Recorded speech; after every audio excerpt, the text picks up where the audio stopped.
Buenas noches, bienvenidos a esta segunda sesión síncrona del módulo de Derecho Constitucional, hoy domingo 26 de abril del 2026, siendo las 20 horas, 8 de la noche. Mi nombre es José Cuauhtémoc Chávez Muñoz. Vamos a dar unos segunditos para iniciar esta sesión.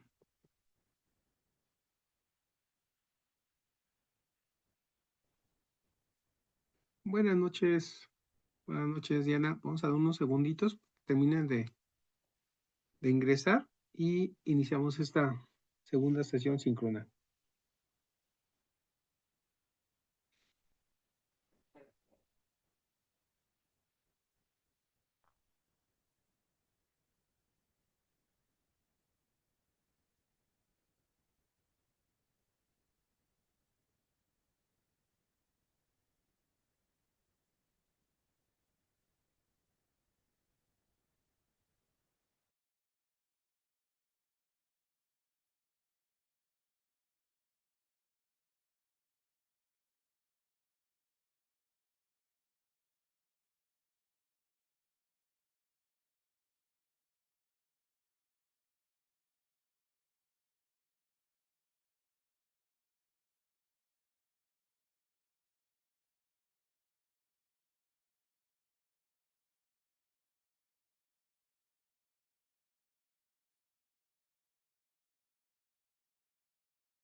Bueno, buenas noches de nueva cuenta. Vamos a iniciar esta segunda sesión síncrona del módulo de Derecho Constitucional, hoy domingo 26 de abril del 2026, siendo las 20 horas. Buenas noches, Diana. Buenas noches, Miriam. Paola. Buenas noches. Bueno, muchas gracias. Buenas noches. Como les decía, bueno, pues en la primera sesión hicimos una breve presentación acerca del módulo de Derecho Constitucional. Buenas noches. Acerca del propósito general, las competencias profesionales, las competencias específicas, los aprendizajes esperados en este caso. Y bueno, hicimos mención de que el módulo pues estaba dividido en 3 unidades, ¿verdad? Hicimos una breve relación de los retos, de los 6 retos que se tienen que estar trabajando. El caso del cuestionario, del reto 1, de cómo se entiende la Constitución. El caso del reto 2, que es el constituyente permanente, que es un envío, en donde es un flujograma que te comprenda lo referente a la iniciativa, la discusión, la aprobación, la promulgación, la sanción, la publicación y la iniciación de la vigencia. Y como es una reforma constitucional, además de haberse presentado la iniciativa, haberse discutido, haberse aprobado en ambas cámaras, Cámara de Diputados y Cámara de Senadores, también se requiere, como es en el constituyente permanente, de acuerdo con el 135 de la Constitución, la aprobación por la mayoría de las legislaturas locales, es decir, de los congresos de los estados. Si hablamos de que son 31 estados y la Ciudad de México, pues con la aprobación de 17, en este caso, que es la mitad más 1, de los congresos locales. Y un ejemplo en donde se está reformando algún texto, algún artículo, de los 136 artículos que tiene la Constitución. En el reto 3 también hicimos referencia del caso Marbury contra Madison, en donde se tuvo que haber participado en el foro, y en el foro, bueno, pues era haber estado resolviendo los planteamientos iniciales acerca del caso de fondo, y además estar interactuando al menos con 2 retroalimentaciones, aportaciones que hayan realizado 2 compañeros. de los cuales, bueno, pues hay que enviar el reto respondiendo a sus planteamientos, pero también haciendo las capturas de esa presentación y de las dos retroalimentaciones. En el reto 4, recordamos, pues es el referente a los derechos humanos y la Constitución, en donde se ubicaba o donde se ubica una noticia preferentemente actual, en donde precisamente se haya visto la necesidad de que haya interactuado precisamente o que haya accionado la justicia para resolver algún tema en particular, como puede haber sido tema de la prisión preventiva, el tema del derecho al aborto, el tema del derecho a la vida, el derecho a la propiedad, derecho de los migrantes, etcétera, por citar alguno de ellos.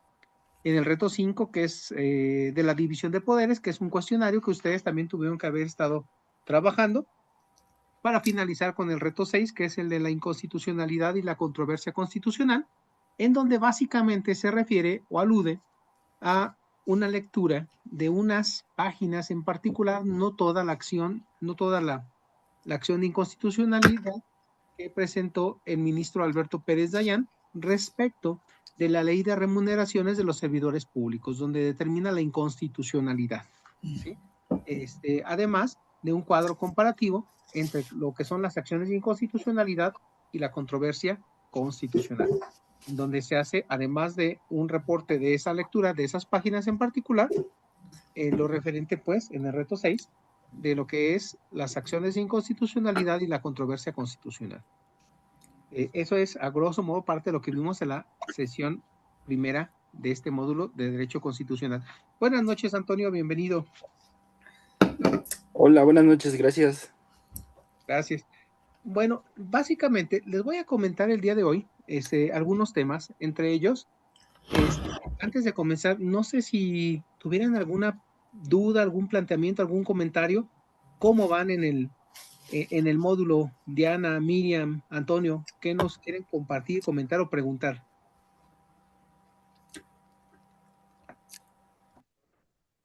Bueno, pues yo estoy algo atrasada, estoy haciendo lo que es el flujo, el diagrama es lo que estoy haciendo, estoy en esa actividad. No he entrado, no he ingresado al foro. Ok, en el reto 2 te refieres, Ajá. Diana, del proceso legislativo, ¿verdad? Sí, el diagrama de flujo del proceso legislativo, las etapas del proceso. Sí, ahí básicamente, pues incluir quienes en la iniciativa, que es el primer momento o la primera etapa, quienes tienen derecho a iniciar leyes. Luego viene la discusión, en donde una es cámara de origen y otra es cámara revisora, ya sea Cámara de Diputados o Cámara de Senadores.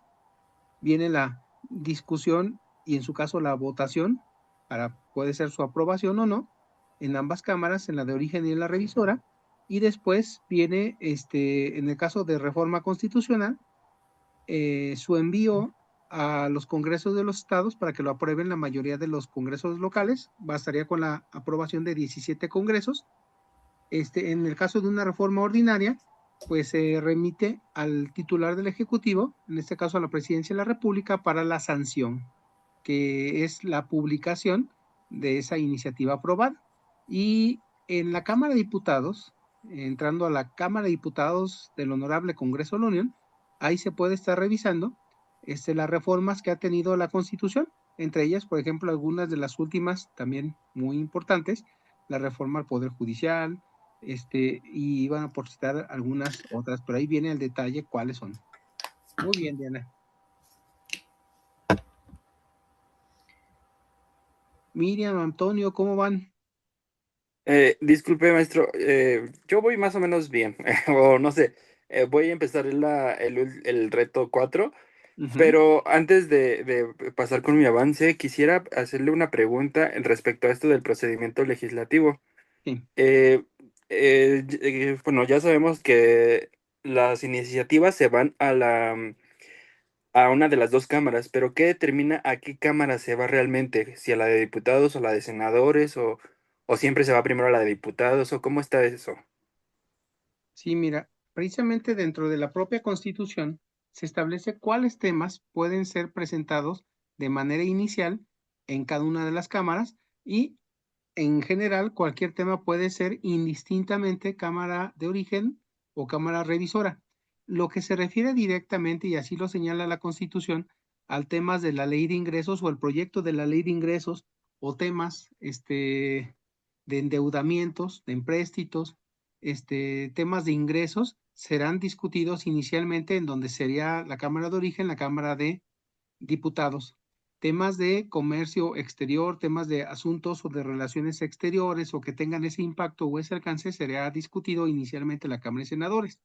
La propia Constitución así nos marca cuál es el camino que se tiene que seguir, pero hay otros temas en donde no está definido y en donde hay algo que se llama facultad concurrente, en donde de manera indistinta puede ser iniciado en cualquiera de las cámaras. Pero prácticamente los temas de gobierno interior serán presentados inicialmente en la Cámara de Diputados, pero principalmente aquellos que se acoten a recursos, ingresos, empréstitos o deuda pública, esos exclusivamente serán inicialmente en la Cámara de Diputados y temas de las relaciones con el exterior y que puedan tener algún impacto en nuestro sistema jurídico mexicano en el Senado de la República. De cualquier manera, cualquier otro tema, pues puede ser indistintamente en cualquier cámara. Temas de delitos, temas de regulación, por ejemplo, algún tema de la propia Constitución que no esté regulado o previsto exclusivamente por una de las cámaras, puede ser de manera indistinta. Ok, muchas gracias. ¿Me podría informar en qué parte de la Constitución viene? Sí, claro que sí. Mira, está, en el caso particular del Senado de la República, lo encontramos en el artículo 76, lo Ok, encontramos también en el artículo 73, en los artículos, básicamente, entre el artículo 71, 73, 76, ahí vienen las distribución de atribuciones de facultades. ok. Y todavía más allá, hay otras atribuciones que se delegan a las legislaturas de los estados. Ese es otro criterio que se llama criterio residual, que quiere decir que todo lo que no haya sido reservado para la federación a través de las cámaras, se entiende que lo pueden hacer los estados. De ahí que vamos a encontrar previsto, entre otras cosas, eh, las atribuciones o las facultades que son para la federación, que son para los estados y que son, en su caso, para los municipios. En el caso de los municipios lo encontramos en el 115, en el caso de los estados lo encontramos en el 117 y parte del 116 y bueno, pues ahí viene parte de esa distribución, ¿no? Ok, legislatura. Ok, otra pregunta, maestro. La verdad es que en esa parte yo no entendí o no entendí muy bien cuando se dice que se vota en lo particular y en lo general. Creo yo que en lo general es, pues así como literal, toda la iniciativa que se haya votado, pero en lo particular, eso sí no me quedó muy claro. Ok. Sí, claro que sí, mira, en el caso de una ley, puede ser que una ley contenga, por ejemplo, 100 artículos. Puede ser Ajá. que una ley estén aprobándolo en lo general, es decir, que estén de acuerdo con que se promulgue o que se genere una ley que regule, por ejemplo, el derecho ambiental, temas de regulación de los ríos, la contaminación, pero en el caso particular puede ser que dentro de esos 100 artículos, en los artículos del 80 a 100, se establecen los procedimientos sancionatorios y entonces pueden decir, lo aprobamos en lo general, pero en lo particular esos artículos de las sanciones que van del 80 al 100 no quedan aprobados y ahí se puede estar pasando para su aprobación los otros 80 artículos que fueron aprobados, que no fueron discutidos, que no fueron pues controvertidos y en esto se pueden hacer algunas adecuaciones. Entonces de ahí que puede ser votado o aprobado en lo general, que están de acuerdo con que se regule ese tema genérico, pero en lo particular puede ser que se reserven algún tema en concreto. Ok. Ok, eran creo que mis únicas dudas respecto a ese tema. Sí, principalmente en el artículo 74 de la Constitución. Ahí están las atribuciones exclusivas de la Cámara de Diputados, en donde está la aprobación del presupuesto de egresos de la Federación, lo que es la revisión de la cuenta pública, también el tema de declarar si se procede penalmente contra servidores públicos, designar algunos funcionarios, con la aprobación, pues, por ejemplo, en algunos casos del Consejo General del INE, que es la aprobación de ellos, y aprobar lo que es el Plan Nacional de Desarrollo. Del Senado lo encontramos en el 76. En el 76 directamente, pues, son los temas del análisis de la política exterior mexicana, la aprobación de los tratados internacionales, la ratificación de algunos nombramientos, como pueden ser los secretarios de Relaciones Exteriores, que se le suele llamar al canciller, de embajadores y cónsules, el tema de la autorización para que salgan tropas hacia el extranjero, y hay algunas facultades exclusivas que están previstas en el artículo 73 para la Cámara de Diputados y algunas disposiciones complementarias del 75 al 77. Echándole pues un vistazo del artículo 71, 74, 75, 76 al 77, vamos a encontrar esas atribuciones básicamente que tiene el Congreso de la Unión, que es la Cámara de Diputados y la Cámara de Senadores. Ok, ok, gracias, maestro. No, al contrario. Muchas gracias, Antonio. Miriam, Paola, ¿cómo vas? ¿Todo bien? ¿Alguna duda? ¿Algún comentario? Bueno, yo en mi caso creo que voy un poquito ya avanzada. Ya Sí. voy en la unidad 3, ya voy a empezar la unidad 3 y bueno, hasta ahora creo que no he tenido alguna duda. Bueno, en algunos casos pues he tenido que investigar por propia cuenta, pero creo que por el momento todo está claro. Perfecto. Ya vas entonces para, perfilándote para el reto 6, ya en la unidad 3. Muy bien. Sí, es correcto. De acuerdo, muchas gracias. Bueno, pues, recapitulando esa estructura del sistema jurídico mexicano que pues nos habla de una república representativa, democrática, laica y federal, que así define a los Estados Unidos mexicanos, pues nos ubicamos en 3 órdenes de gobierno: el orden federal, el orden estatal y el orden municipal. Dentro del orden federal encontramos una división de poderes: un ejecutivo, un legislativo y un judicial. Dentro del poder ejecutivo, pues encontramos la presidencia de la República, que es el presidente de los Estados Unidos mexicanos, en este caso la presidenta. Para ser presidente, bueno, pues se requiere tener por lo menos 35 años cumplidos, dura en el cargo 6 años, por eso se le suele llamar el sexenio, e inicia en el cargo el 1 de octubre de cada 6 años. Antes de la reforma, iniciaban el 1 de diciembre de cada 6 años. Con la reforma, inició a partir del 1 de octubre de cada 6 años. Hay distintos tipos de presidentes, todos son presidentes constitucionales, pero tienen distinta denominación, de tal suerte que puede haber un presidente provisional cuando falte el titular del Ejecutivo, pero sea por un periodo no mayor de 60 días. En este caso estaría como presidente provisional el secretario de Gobernación, un periodo no mayor de 60 días. Cuando se da una falta de manera definitiva dentro de los 2 primeros años, se nombra un presidente interino y tiene la misión de convocar elecciones dentro de los próximos 7 a 9 meses, y este presidente interino pues es nombrado por el Congreso de la Unión precisamente, y debe de cumplir los requisitos que están previstos en el artículo 82 para ser presidente de la República. Se tienen que reunir pues, si es la falta definitiva. Si la falta ocurre en los últimos 4 años, no se nombra un interino, se nombra un presidente sustituto o presidenta, y esta tiene la encomienda de terminar o concluir el sexenio. Entonces, si es en los 2 primeros años, se nombra un presidente interino que tiene que convocar elecciones en coordinación con el Instituto Nacional Electoral dentro de los próximos 7 a 9 meses. Y si es la falta dentro de los últimos 4 años, se nombraría un presidente sustituto. En el caso de la revocación del mandato, se puede nombrar un presidente provisional, y será, pues, que ocuparía el cargo el presidente del Congreso. Ocuparía 30 días el cargo. Y si es dentro de esa revocación del mandato, si se llega a dar dentro de los 2 primeros años, pues se nombra un interino para que convoque a elecciones o bien un sustituto para que culmine el sexenio. Claro está que para que se dé la revocación del mandato, pues tiene que ser una votación vinculante para que pueda ser solicitada la remoción del cargo.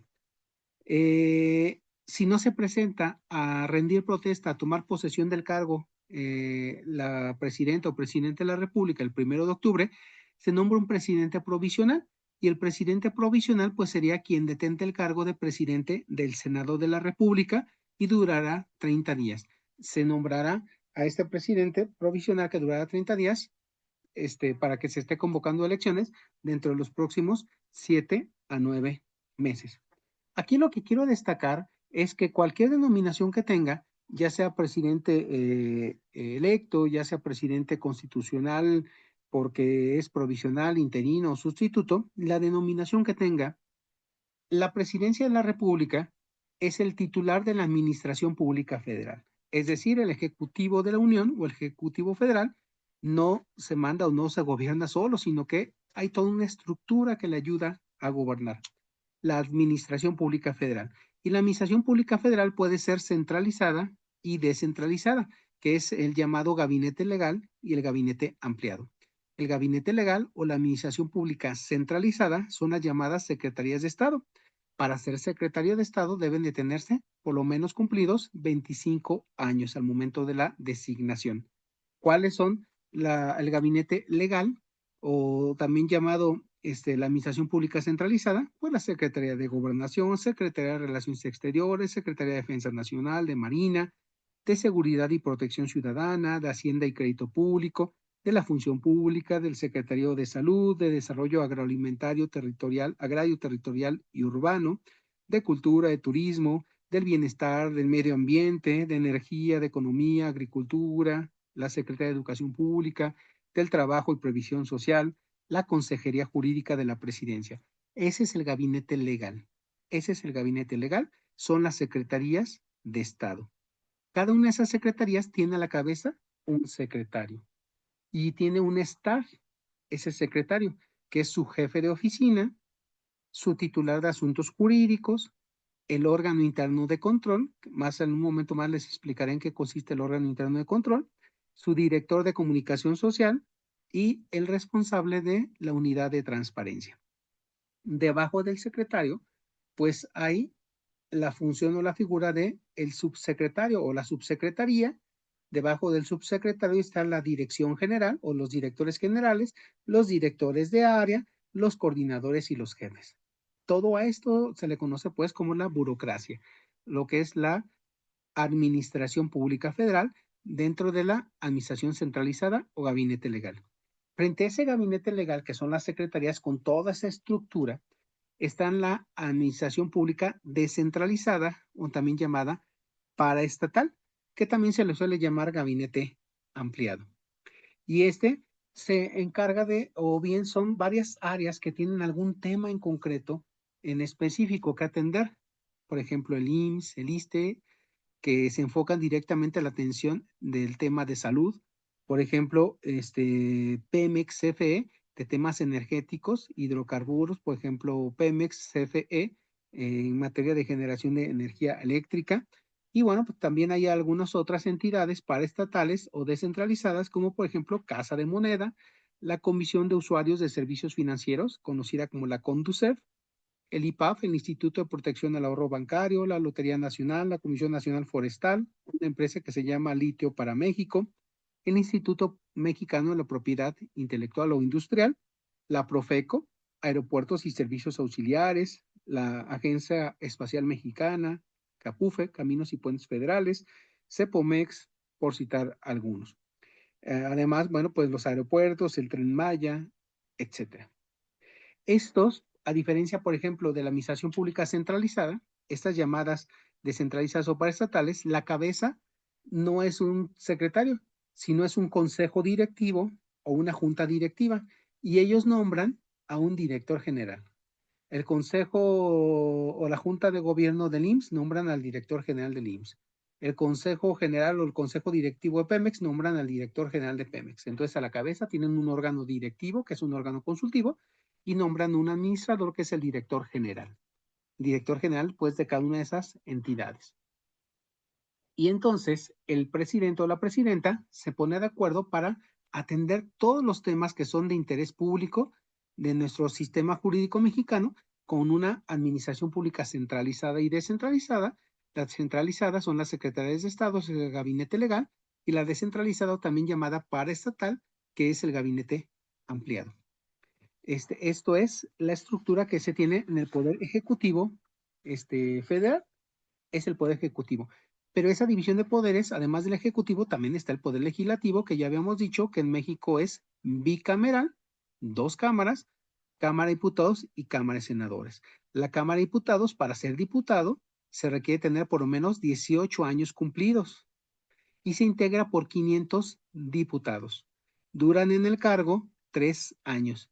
De esos 500 diputados, 300 se eligen bajo el principio de mayoría relativa, electos en distritos electorales uninominales. ¿Qué quiere decir esto?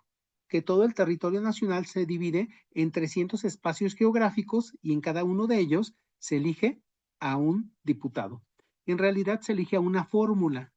¿Qué quiere decir con eso de fórmula? Que es un diputado propietario con un diputado suplente o diputada, por ejemplo. Y entonces los partidos políticos hacen campaña en cada uno de esos distritos y gana el partido político que obtenga más votos en cada uno de esos distritos. Por ejemplo, en el distrito 1 puede ser que gane el partido A, en el distrito 2 gane el partido B, en el distrito 3 el partido C y así sucesivamente. Entonces se integran con los diputados de mayoría relativa. Los otros 200, para completar los 500, se les conoce como diputados de representación proporcional. Estos son electos en 5 circunscripciones electorales plurinominales, es decir, el territorio nacional se divide en 5 espacios geográficos y en cada uno de esos espacios geográficos se van a asignar hasta 40 diputados, de acuerdo con el porcentaje de votos que obtuvo cada partido político. Puede ser que un partido político no haya ganado, por ejemplo, un distrito electoral, pero se suma la cantidad de votos que haya obtenido en ese espacio geográfico y entonces se dan asignaciones de acuerdo con el porcentaje de votos que se haya obtenido. Se hacen así, algo así como reglitas de 3, digamos. Si, por ejemplo, en esa zona, que es una circunscripción, la segunda circunscripción, por ejemplo, que abarca el estado de Guanajuato, el estado de Querétaro, San Luis Potosí, por ejemplo, Jalisco, vamos a pensar de manera ejemplificativa que ahí en esos se obtuvo una votación de 20 millones de personas, por decir un caso. Entonces, esos 20 millones de personas que fueron los que votaron, hay que repartir 40 diputados en esa zona. Entonces, se hace la reglita de 3. Si con 20 millones de votos se tiene derecho a 40 diputados, el partido A obtuvo 12 millones, ¿a cuántos diputados tiene derecho? Se hace la reglita de 3. El otro partido obtuvo 7.5 millones, se hace la reglita de 3 y se van asignando los diputados de representación o plurinominales. A eso se les conoce también como diputados de partido, ¿sí? Ellos no hacen directamente campaña.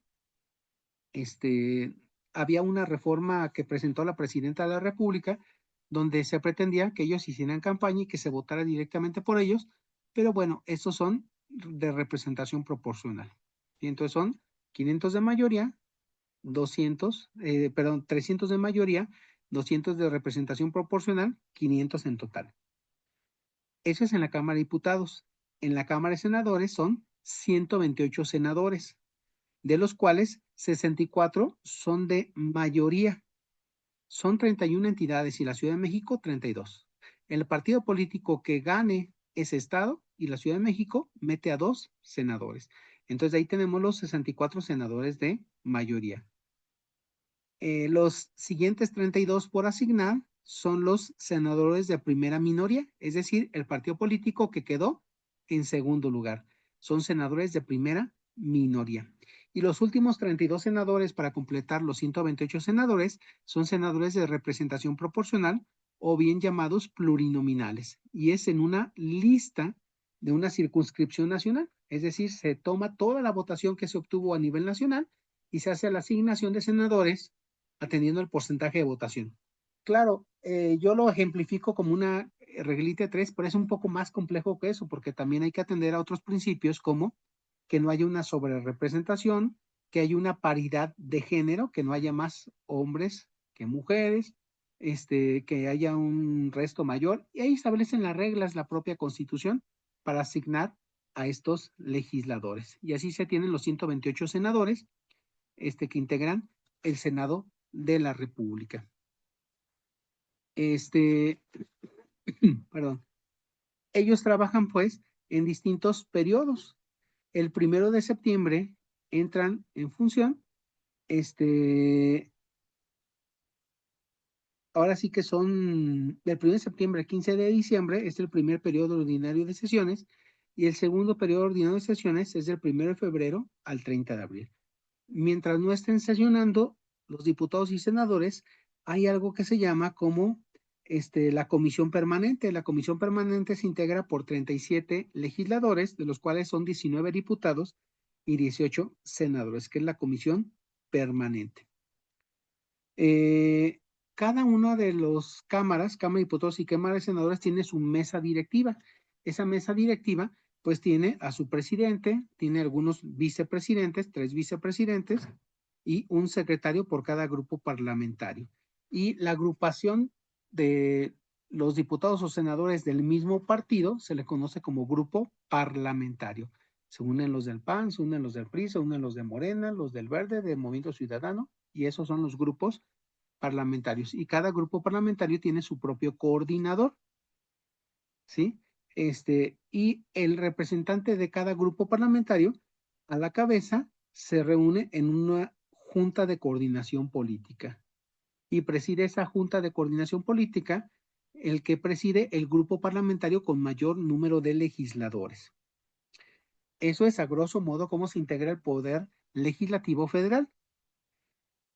El poder judicial lo encabeza la Suprema Corte de Justicia de la Nación. Actualmente son 9 ministros de la Suprema Corte de Justicia de la Nación. Para ser ministro se requiere tener por lo menos 35 años cumplidos. Y a diferencia del poder ejecutivo y del poder legislativo, para ser ministro de la Corte se tiene que tener por lo menos los estudios de licenciado en Derecho. Estos ministros funcionan en pleno. Anteriormente eran 11 ministros y funcionaban en pleno y en 2 salas, pero ya nada más es un solo pleno. No hay salas, y también está el tema referente a que pues ya se eligen mediante el voto popular libre, secreto y directo para ser ministros de la Corte. Además de la Suprema Corte de Justicia de la Nación, está el Tribunal Electoral del Poder Judicial de la Federación, están los plenos regionales, los tribunales colegios de circuito, los juzgados de distrito, los tribunales de apelación, el consejo, lo que es el Tribunal de Disciplina Judicial, y bueno, pues están los distintos integrantes del Poder Judicial de la Federación. En estados de la República, en las 31 entidades, pues está también un Poder Ejecutivo. También hay una división ejecutivo, legislativo y judicial. El ejecutivo lo encabeza el gobernador. El gobernador, para estar en el cargo, debe tener por lo menos 30 años. Y en el caso, por ejemplo, de Guanajuato, pues entra el 26 de septiembre de cada 6 años y también dura 6 años. Y el gobernador o gobernadora es el titular de la administración pública, que puede ser centralizada y descentralizada. La centralizada, que es el gabinete legal, son las secretarías, Secretaría de Gobierno, de Finanzas, de Turismo, de Educación, de Salud, de Desarrollo Económico, etcétera. Y las descentralizadas, o también llamadas paraestatales, son las entidades que se encargan de algún tema en particular. Por ejemplo, aquí en Guanajuato, pues el DIF, está, por ejemplo, la Comisión del Deporte, TV4, la Comisión de la Coordinadora de Fomento de Comercio Exterior, COFOSE, el Instituto Estatal de Capacitación, Guanajuato Puerto Interior, Fondos Guanajuato, el ISEG, por ejemplo. Perdón. Hay distintos tipos de gobernadores. También puede haber gobernadores interinos o gobernadores sustitutos. El gobernador interino es cuando hay una nulidad de la elección, que es complicado, pero se puede dar una nulidad de la elección. Cuando hay un empate en la elección también, cuando no toma posesión, se nombra un interino.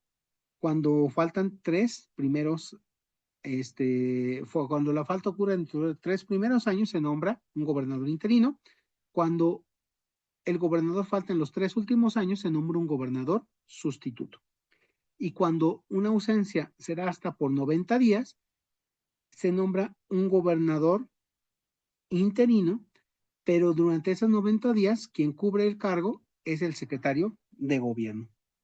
Entonces, es algo muy similar a la presidencia de la República en el caso de las gobernaturas, nada más que la adscripción, pues el presidente de la República está en todo el territorio nacional, en toda la federación, y en los estados, pues solamente en el espacio geográfico de la entidad federativa.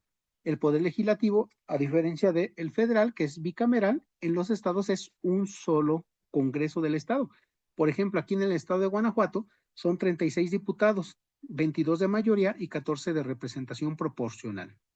22 votados en los distritos electorales y 14 de representación proporcional. El poder judicial en el estado, pues lo encabeza el Supremo Tribunal de Justicia del Estado. En el caso de Guanajuato, son 10 salas civiles, 10 salas penales y el presidente. Son 21 magistrados del Supremo Tribunal, y también están los jueces de segunda instancia, jueces menores mixtos, civiles, de justicia para los adolescentes, de primera instancia, orales, de lo laboral, de lo familiar, etcétera.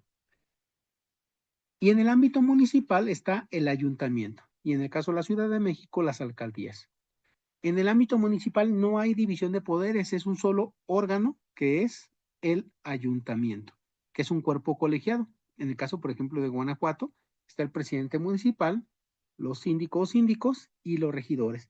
Y también se cuenta con una administración pública municipal, que también tiene su gabinete legal y gabinete ampliado, que son las secretarías o direcciones, y también las áreas que se encargan de algún tema en particular, que son las llamadas paramunicipales. Por ejemplo, el sistema de agua potable y alcantarillado, por citar algunos. No sé si tengan alguna duda, alguna pregunta de esta organización, de este sistema jurídico, de los 3 ámbitos de gobierno y la división de poderes que se tiene, exceptuando en el ámbito municipal. No sé si esté todo claro, Antonio, Miriam, Paola, Diana. Sí, todo claro. Perfecto. Pues me dio una visión más amplia sobre la estructura, la verdad, lo explicó muy bien. Muchas gracias por ayudarme a comprender un poquito más sobre la estructura. Pues sí, muchas gracias, y qué bueno que les ayudó, porque a final de cuentas no es solamente la presidenta de la República, la doctora Claudia Sheinbaum, sino que hay toda una estructura detrás de ella, o bien bajo su responsabilidad, que es la Administración Pública Federal, y también detrás de o coordinando con cada gobernador o gobernadora, y también en cada ayuntamiento. Es toda esa estructura que le ayudan pues a ejercer ese mandato. Y también en el caso de los congresos, bueno, pues también hay una estructura que les ayuda a realizar sus funciones, al igual que en el Poder Judicial. Y bueno, les quiero comentar también que les he compartido algunos temas de manera adicional, de manera complementaria. También les estaría compartiendo algunos temas que considero importantes que conozcan, temas de algunos principios constitucionales. Hay un principio de irretroactividad de la ley, el principio de legalidad, el derecho al debido proceso, el principio de exacta aplicación de la ley, y precisamente en el artículo 1 de la Constitución están los estándares de los derechos humanos, y los estándares de derechos humanos o principios que se derivan de este artículo 1 constitucional son los principios de universalidad, de interdependencia, de indivisibilidad, la progresividad y el principio de interpretación conforme o principios pro persona. Es obligación pues de todas las autoridades en esos órdenes de gobierno, en el orden federal, estatal y municipal, respetar, proteger y garantizar, así como promover los derechos humanos. Y entonces hay que buscar que se respeten algunos aspectos de los que ya les comenté, como lo que es la retroactividad o irretroactividad de la ley.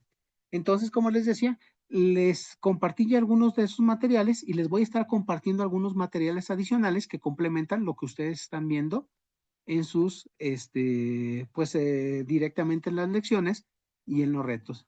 Y bueno, yo les agradezco que se hayan conectado en esa sesión del día de hoy, domingo por la noche, y como les digo, pues me reitero, a sus órdenes para cualquier duda o cualquier tema. No se les olvide que el 6 de mayo es cuando estamos terminando este módulo, para que cualquier cosa, con gusto, estoy a la orden. Diana. Disculpe, ¿nos vamos a volver a reunir el próximo domingo? Voy a hacer precisamente la consulta si hubiera la posibilidad del domingo o el sábado, a ver qué dice por ahí la mayoría, y bueno, pues yo encantado de